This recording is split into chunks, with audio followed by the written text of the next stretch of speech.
We had a foggy start to our Sunday. Here's a look over Pismo Beach. Quite hard to see the first couple hours, but then eventually making way for mostly clear skies, but a lot more cloud coverage happening compared to what we saw on Saturday and Friday. Now here's another look over Morro Bay. They also saw some fog this morning. Very hard to see.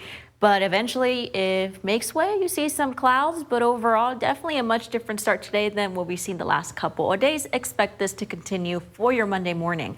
Here's a look at some of the highs that we recorded since midnight. Much cooler compared to Saturdays and Fridays. So all within the 70s. A high of 74 in Santa Barbara, a high of 73 in Paso Robles, and a high of 71 in San Luis Obispo and Santa Maria. Here's a look at some of the temperatures we're observing at this time. A lot of 50s with some 60s for the South Coast and interior valleys like Cuyama, pretty much in the mid-50s across the region. And we are trending cooler compared to the same time period just yesterday, 24 hours ago. It's 4 degrees cooler in San Luis Obispo, 2 degrees cooler in Santa Maria and Lompoc, and then virtually no change in Santa Barbara and Paso Robles, 7 degrees cooler.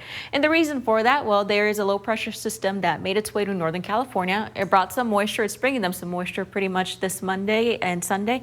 But instead of bringing us moisture, it brought us the return of that marine layer and some of those winds we've been experiencing since this afternoon, and that is why we have a wind advisory. Eventually, another low pressure system midweek will be bringing additional moisture to Northern California, bringing us even some more winds sometime Wednesday and Thursday. So overall, it's going to be a pretty windy week, at least for the South Coast, for the beginning of this work week. So this Sunday at around 5, we saw 23-mile-per-hour winds by the coastline, and then by Monday around 4 in the morning, it'll be around 30-mile-per-hour winds, and then they'll continue to grow in strength slightly so. So by Monday early evening hours, 29-mile-per-hour winds by the coastline as well.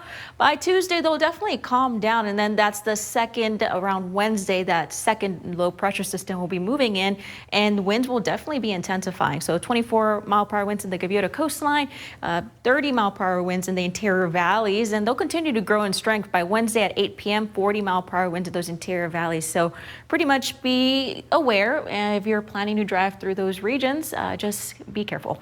Overall, ahead of these winds, there's a wind advisory, at least for the first part of the week. For the interior valleys and the portions of the South Coast, there's also a gale advisory and a small craft advisory because these winds will be quite strong, causing unsafe marine conditions. Here's a look at some of the temperatures you can expect for tomorrow, all within the 60s with the exception of Santa Barbara in those mid-70s. Overall, for areas like Cambria, 59 degrees, Morro Bay 63, Avila Beach close by as well temperature-wise. For the 5 cities, we're going to be experiencing temperature ranges in the 60s as well. Same thing for the interior valleys. Carpinteria 69 degrees and then Solvang 69 for your Monday. Here's that 7-day forecast. Paso Robles, you'll be dealing with some fog Monday, Tuesday. San Luis Obispo as well. It's looking like things will start picking up temperature-wise by midweek, and by next weekend, we'll be back into those 70s. Santa Maria, you'll also encounter some fog on Monday, and Santa Barbara, you'll stay pretty consistently into those 70s. For more information about weather you can expect in the coming week, visit our website at ksby.com.